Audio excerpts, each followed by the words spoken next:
Welcome, I'm Michael Bickert. Thanks for joining me today as we explore concepts with the objective of improving your management skills and growing your business. At the beginning of the video, I like to remind you to grab a notepad and a pen because I want you to be serious about jotting down an action item that you can implement in your business today. That's what it's all about. We want to use this time productively, drive your business forward. All right.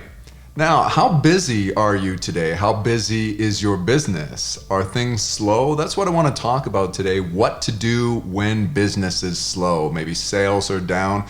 I'm not sure what size organization you have, whether you have a small operation with just yourself and one or two others, or you have maybe 20 employees, 200 team members. It doesn't matter. This concept, I think, is ubiquitous regardless of your industry or the size of your business. You need to think about what should you do when business is slow, when times are slow. And if you have complete control of your day and you are sort of never a victim of the tyranny of the urgent, then congratulations. I think that's an indication that you are a very effective manager. And you want to at least some degree, as a manager, as a leader of any kind of business or organization, you should aspire to have control over your day and to be able to work on those things which are most important. I want to focus today on what happens when things outside of your control necessitate that it's slow around the office, it's slow around the shop, around the showroom, whatever type of business you have, it's just slow.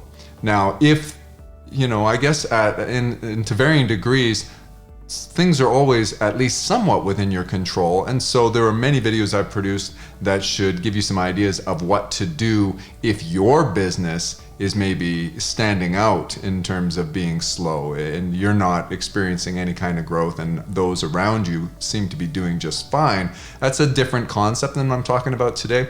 But really, the ideas that I'll share today, I think they'll apply regardless if that's the case or if everybody's slow. Right now, there are a lot of businesses hurting, and that is in no small part due to unprecedented impositions and government regulations, central authorities doing things that are really impacting small and medium-sized businesses to a huge degree, and businesses are slow. Many business owners that communicate with me are slower than they usually are. So you have to figure out what to do with your time, and that's what we're going to discuss today. So make sure you're ready to jot down some notes. The first thing you should do when business is slow is you should evaluate what I just said a moment ago, whether or not this is something unique to your business. Is there something out of the ordinary that you can diagnose and work on those areas of improvement? Then we're going to say, for the sake of argument, you've already done that and you've determined that to a large degree what is making business slow is impacting everyone and you don't have much control over it. So what do you do with those things within your control? And that is your time. So the second thing you should do is you want to evaluate, is it you only, you alone? And I'm not talking about your business this time. I'm talking about you as a manager within your business, as the business owner. Are you the one who seems to be slow and your day isn't very filled with meetings or whatever it used to be? Or is it everyone in your organization? What I've observed is that people tend to have situations where the frontline personnel slow down first, and maybe the boss is the last one to realize that people are being unproductive and sort of twiddling their thumbs out there, and he is still running around like a chicken with his head cut off with all various things trying to keep things afloat. And when things get really slow in terms of revenues and sales, then that doesn't necessarily mean the boss is slow in terms of what his day looks like. And so what I'm saying right now is you need to evaluate, is it just you that's slow or within your organization, or is everybody slow? And hopefully you're noticing that other people are productive and maybe things are slowing down for you, but that's actually an indication that you're probably fairly effective at delegation and making sure your team is productive and everything. But you're not going to be unusual if you realize, oh my goodness, my team is really not working very hard, so to speak. Maybe they don't have a lot of things. They're waiting for marching orders. Those things which have kept them busy day to day for so many months or years are no longer there. There's just less demand on your products and services, less demand on your business, therefore less demand on their time. And managers within the organization and you as the head of the business perhaps have failed to notice that until all of a sudden your schedule started to lighten up, and then you had some time to genchi genbutsu, go and see, you visit the front lines and realize people are standing around, so to speak. People are not as productive. You should have mechanisms in place to alert you to that earlier, and take a look at some of our videos on report cards. We have at least 3 videos on that. But that was the second thing, okay? So first you evaluate that it's not just your business, it's maybe all businesses within the market. And secondly, the second thing you're going to do is evaluate whether it's everyone in your organization, because you need to strategize what's going to keep everyone busy. And these tips that I'm given don't just go for you. These are things that everyone should do within your organization during slow times. So once you've ascertained, okay, well, it's nothing that we're doing uniquely, it's things outside of our control, and yes, everybody is a little less productive than they used to be, a little less busy, we've got a little more time on our hands, what should we do with that time? The first thing you should prioritize is planning and organizing. And the degree to which that makes you cringe is likely indicative of how sorely your business needs some planning and organization. Because if you really don't like the idea of spending any time organizing and planning, there's a good chance that you haven't done enough of it in the past. So now is an opportunity to do so. You're not as busy with the day-to-day and the various things that have occupied your time, and your people aren't as busy. So now you can collaborate as a team and you can get more organized. You can become more efficient, more streamlined, so that when things do pick up, you have a well-oiled machine. You have a more streamlined operation, and you will thrive. You'll be able to take advantage of when business picks up again. So organize and plan. So start to look for ways that you can eliminate time on your schedule regularly. So there's sort of a cyclical nature to this, or a circular logic. I don't want to call it a circular logic, but what I'm saying is, now that you have some time, consider it a blessing in disguise, and then try to plan and organize so that you will perpetually have time to plan and organize. Because as a manager, as a leader of your organization, that is one of your prime responsibilities. Someone has to be leading the charge. Somebody has to decide what we're going to do. And what I see so often in businesses, especially small businesses, but this is, ubiquitous for all size businesses, is managers and leaders get caught up in the thick of thin things. They get caught up in the day-to-day, and they fail to strategize for the future. They fail to put, really well thought out plans in place of what we're going to do for the coming months and years, and even what are we going to do 10 years from now? What is the long-term strategy? Now, if you're not doing that and other businesses are, then those businesses routinely will beat you. They will succeed in the competition against you. You want to make sure that you are doing the right things in your organization. So getting back to planning and organizing, you're going to plan and organize now that you have the time to do so, and you're going to collaborate with your team, and you're going to build in time to plan and organize on a regular basis going forward. So when it does get busy again, you aren't going to go back into your old rut or into your old groove of being busy and not having any time to plan and organize. So that may mean things like you're going to figure out, you have to take a sort of an inventory of what are the things you would do in a day, and which of those things were really a little bit about the tyranny of the urgent, which of those things were less effective, less productive, and they occupied a lot of your time, but they weren't that important to the success of the business and the underlying objectives. So you spend some time figuring that out. It could be that you are a victim to the inbox mentality. You're always you take pride in the fact that you respond to email faster than anyone else. But is that really the most important thing for success in your business? Have you taken a look at ways to gain capital for your business, to invest better in your business, to make the best use of the time of your people in your business? These types of things need to be revisited mentally on a frequent basis, and you're going to build that in. So you're going to look at what is displacing that time right now, or rather what is taking up that time on your schedule, and in the future the desired state that you're working toward is you're going to displace those things that used to during the busy times. You're going to displace those with more effective use of your time, those strengths that you have, and focus on things to drive your business forward. So the first thing you're going to do in terms of aside from the things I said about evaluating, you're going to spend some time planning and organizing so that you can plan and organize always. All right, the next thing that you should do is focus on improvement for you and your team. Now is an opportunity. You have a great opportunity to improve yourself. Watching this video is a great start, and I've got very close to 100 of these, so you can spend time maybe just once a day and watch one of these videos and jot down something, and it'll be a reminder. If you have to, maybe watch each video twice a year, it would take you about a whole year to go through each of these videos twice if you only did it on 5 days a week or something like that. And then those would be great reminders of what things you can do to drive your business forward and be more effective as a manager. Pick up a book.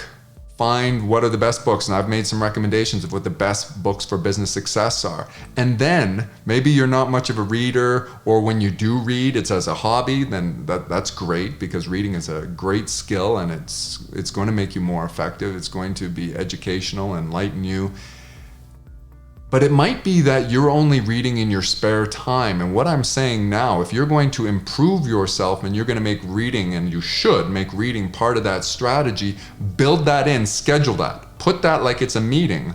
So it may be that you're good for 1 hour of reading every day.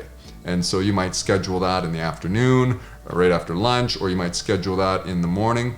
I recommend scheduling those most important things early in the day that you're going to focus on and make sure that they get done. So in case any of the urgent tasks that still are important come up, they don't take you away from the most important things. So schedule in that reading and do it at work. Do it in your office. Do it wherever you do work, and don't feel guilty about this. And same for your people. Share this video with your people so that they know that they have permission from you, and communicate with them. Maybe start a bit of a book club where you all are going to tackle the 7 habits of highly effective people together, and you're going to discuss it, and there's an expectation. Find the best books that are going to develop you and your team, where you're all going to get better. Stephen Covey talks about saw sharpening the saw. And if all you're doing is cutting wood, you're sawing,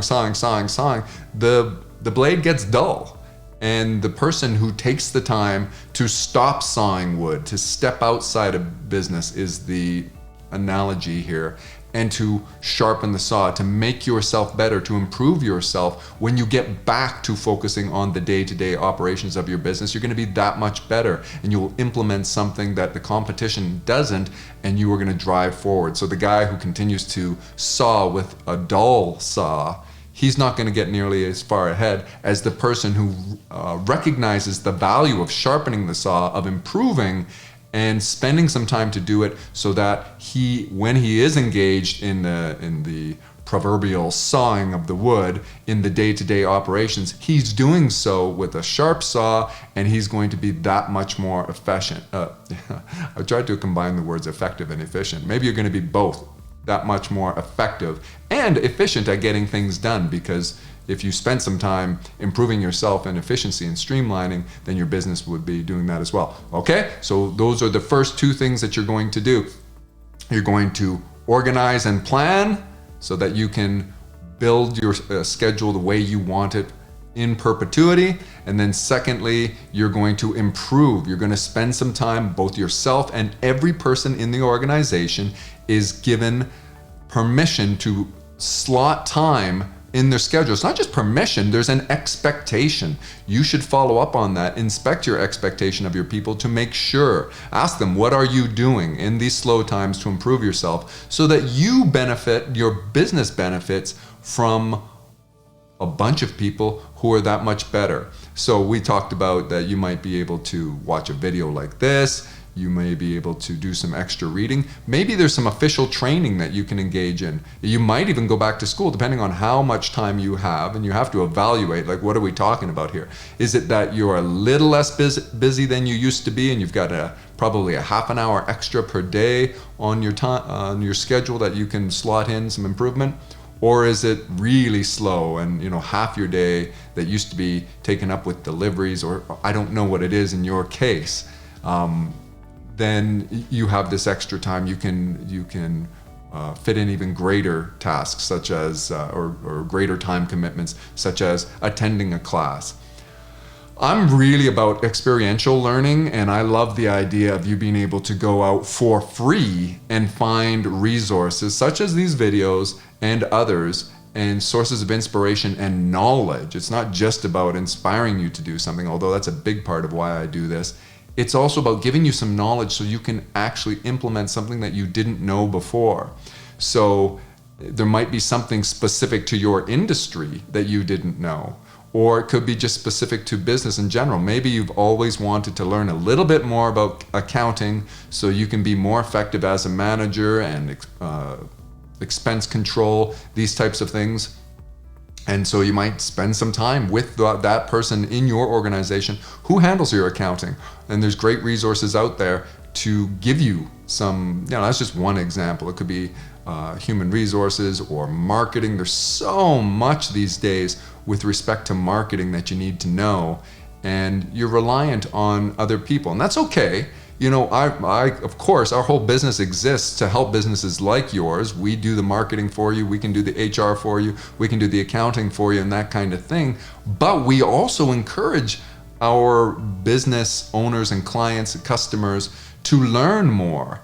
It's fine with us if, not only is it fine with us that our customers are learning more and they become less dependent on us doing it for them, they can actually collaborate with us, and then getting more guidance from them on what they'd like to see. They can really hold our feet to the fire, hold us accountable to driving their business forward. And that's one of the things. So even if you don't have the intention of taking on the accounting yourself, or engaging in the day-to-day marketing operations yourself, I still recommend that you spend some time, since you now have it when business is slow, to learn a little bit more about that. And you can then get a little bit more collaborative with those people that are handling your marketing, whether it's being done in-house or through a third party. Right, so let's cover again. You're going to spend some time organizing and planning. You're going to spend some time improving. The next thing you're going to do is a little bit of a distinction between number two. Number two was improving, and I said that's for you and for everyone.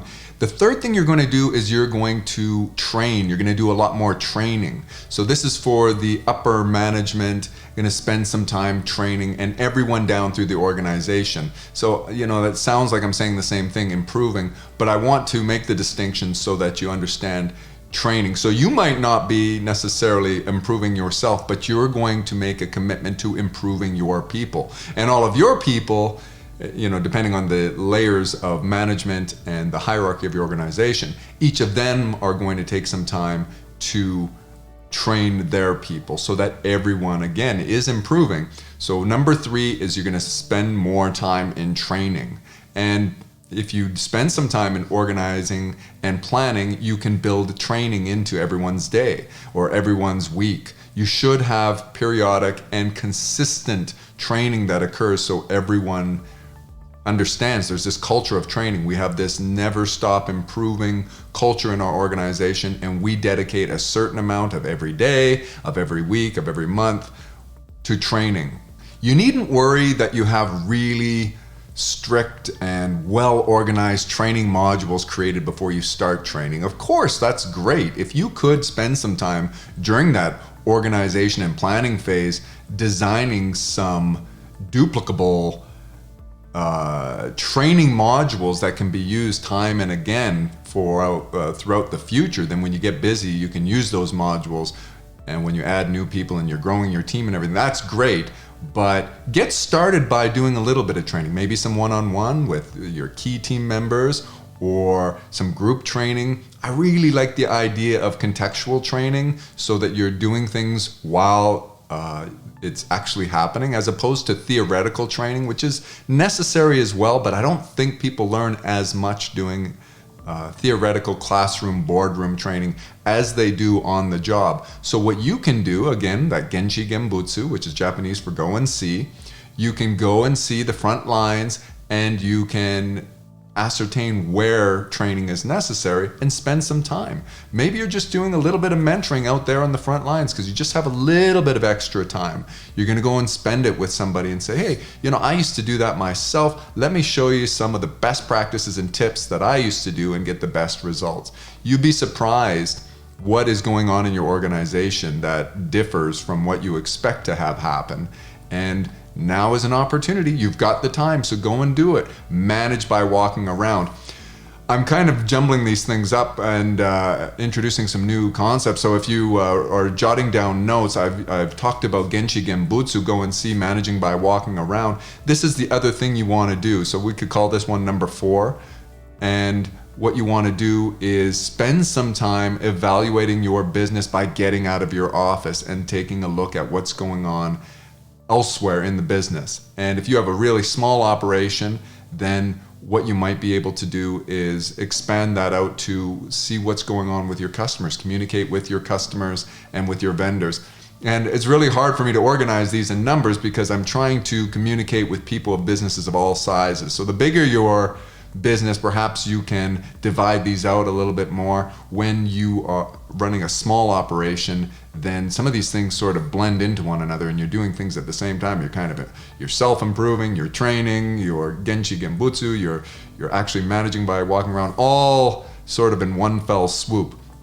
So the other thing I was going to recommend is that you spend some time talking to your customers and your vendors and your other stakeholders, getting that communication culture going, finding out what other areas can you improve your business in by communicating with those who might have some unique insights. And that's something that when you're really busy, if you're being honest with yourself, you probably don't do that much of. You're so busy, you don't take the time to reach out to your best customers, to the average customer. You're not designing surveys and you're not reaching out and maybe responding to the reviews and that kind of thing, going to your vendors.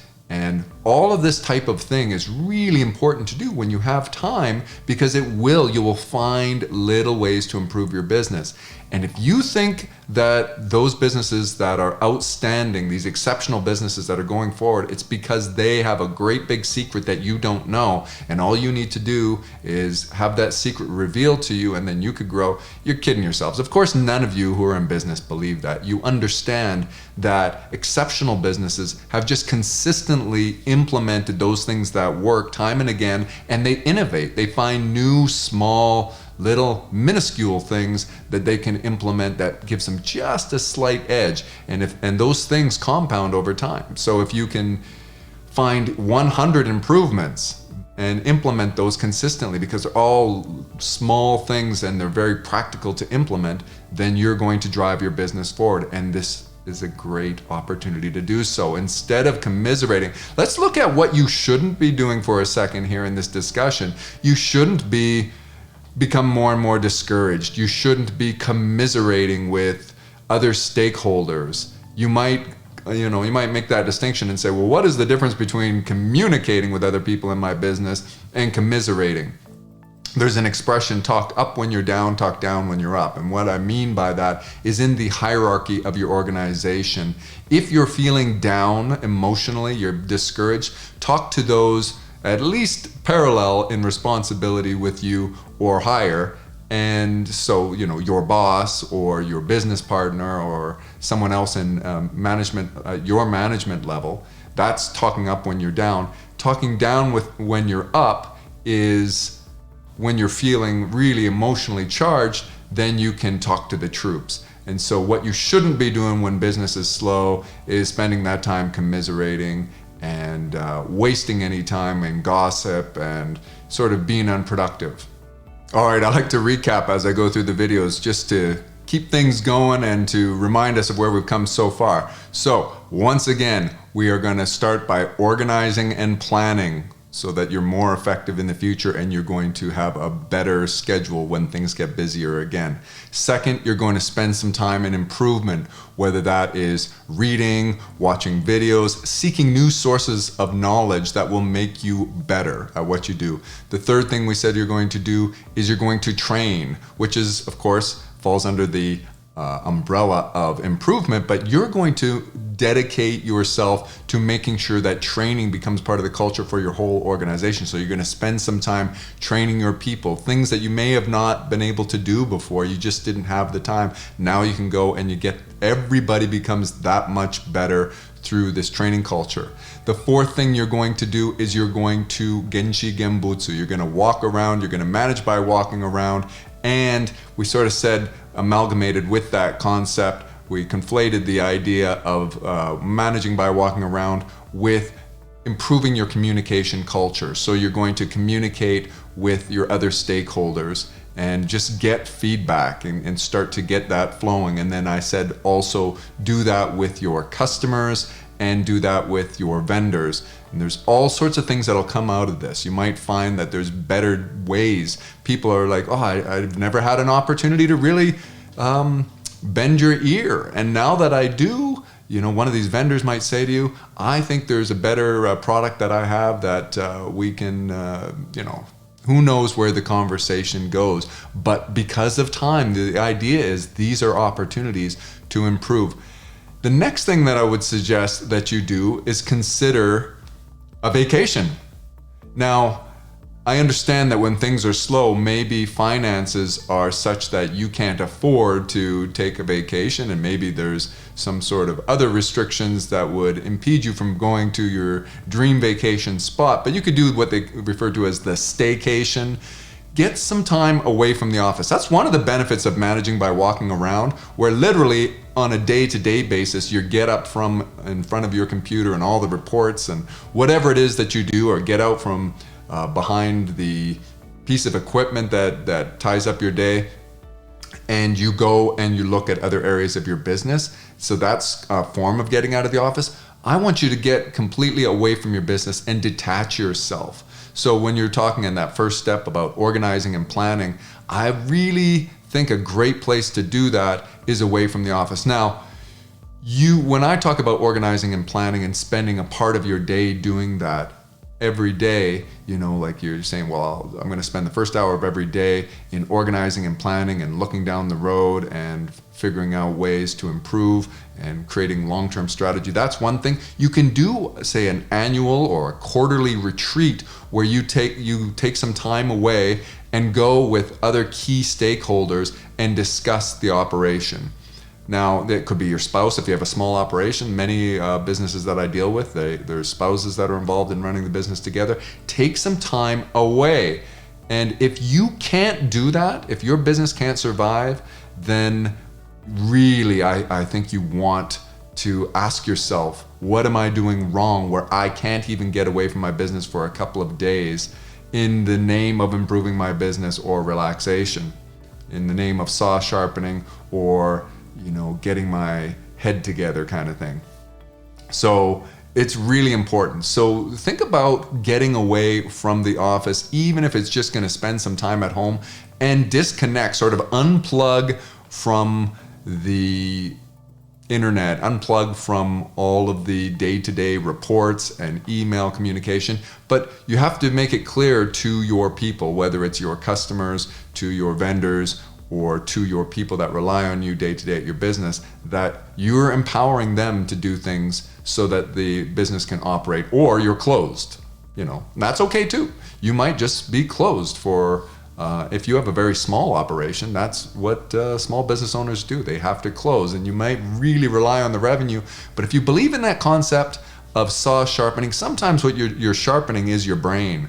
Just some relaxation, and all sorts of things occur to you when you give this 30,000 view or 30,000 foot view of your business. You sort of see things from the outside, and your brain goes to areas that it can't go to when you're just day to day going through the grind, so to speak, and so many things are coming at you. We're talking today about when things are a little bit slow. So this is an opportunity. Again, force yourself to get away from the business. If it's a vacation where it's just relaxation, give yourself that permission. You deserve it.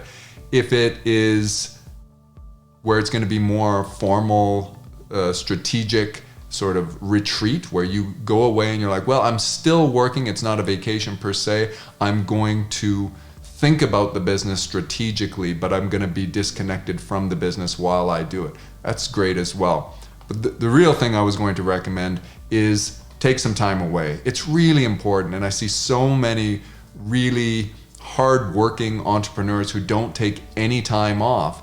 And I really wonder how much that's costing their business. They have flawed thinking. They believe, no, I can't do it because it'll cost me too much money to step away. When in fact, I think there's ample research out there to show that you need some time to sort of let your brain sort of recover, and you have to get away.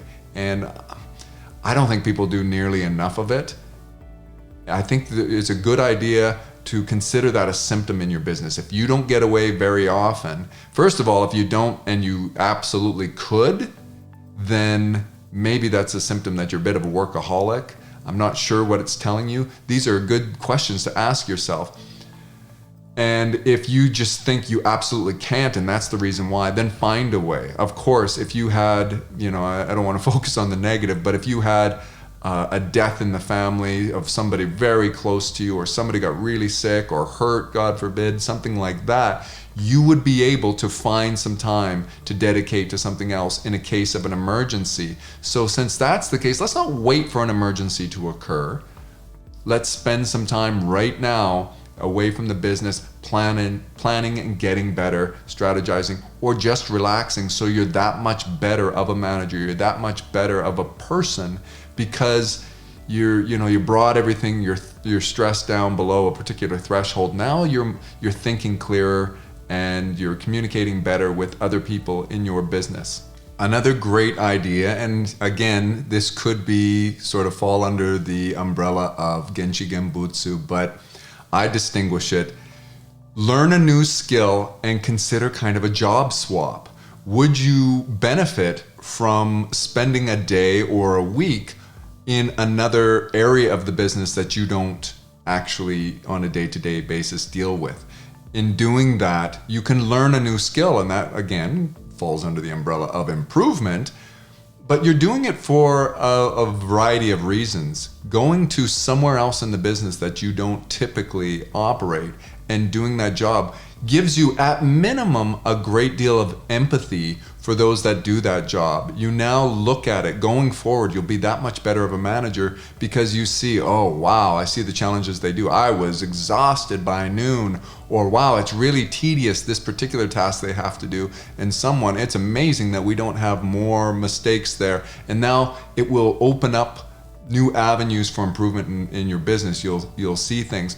But I really encourage you to do that. Try to do that. Go out of your way to do a job, especially if it's something you wouldn't want to do yourself. If it's something you're like, oh, I'm glad I don't have to do that in my organization. Do it for at least a day, for a few hours, so that you can experience it and have greater empathy. And then I sort of conflated that once again with learning a new skill. So they can be differentiated, and these might be different things, because you can also decide to, maybe learn to play an instrument, learn to speak a new language, these types of things. And even if it's not going to benefit your business in any way that's tangible or observable, right up front, you may realize that just learning a new skill improves your brain in such a way. I think there's something that goes with learning. It's very satisfactory. You get a satisfactory feeling of fulfillment and everything by learning.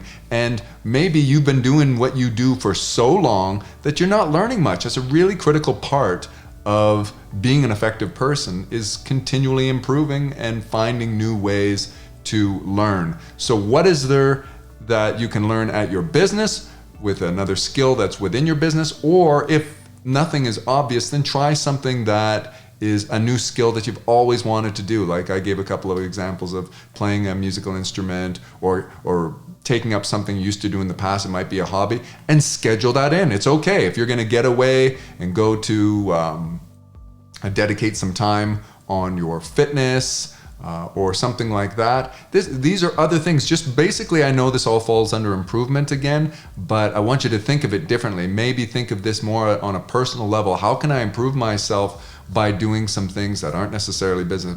Maybe it's I'm going to spend some time on some relationships, and I'm going to have lunch with this person every day, or I'm going to invite my spouse down to the office and we're going to have a weekly lunch together, or I'm going to have kids at work day or whatever, and you're going to show your kids what you do at the office. Spend some time scheduling in some other things that you haven't done. I know that you haven't done in a while, or might be a new skill. I'm sort of putting a bunch of ideas into one here.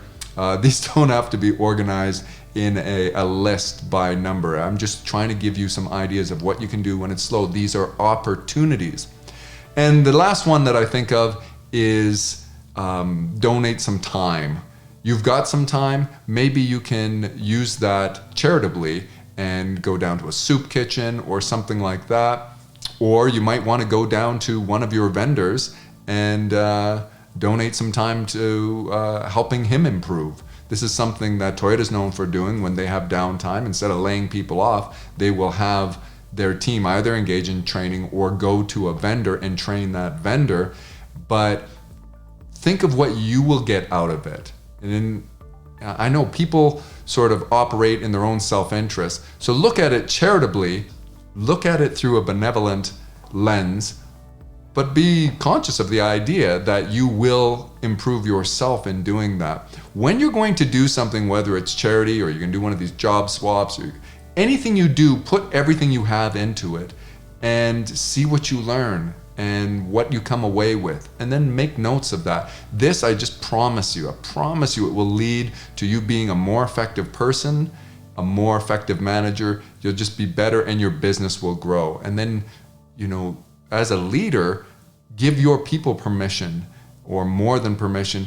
Share with them the expectation that they make use of the extra time on their hands when things are slow by doing some of these things. I apologize for trying to make that, numerical number of things, and then as ideas popped up, I put them in there as well. I hope you were jotting down some ideas that might be relevant to your business and something that you can implement immediately. That's what we want to do. So I'm curious what you do. Leave a comment for us and we can all learn from that. What do you do when things are slower, and what should you not do? Where do you disagree with what I've said? I want to always keep the conversation going, get new ideas for all of us to benefit from. Perpetual refinement.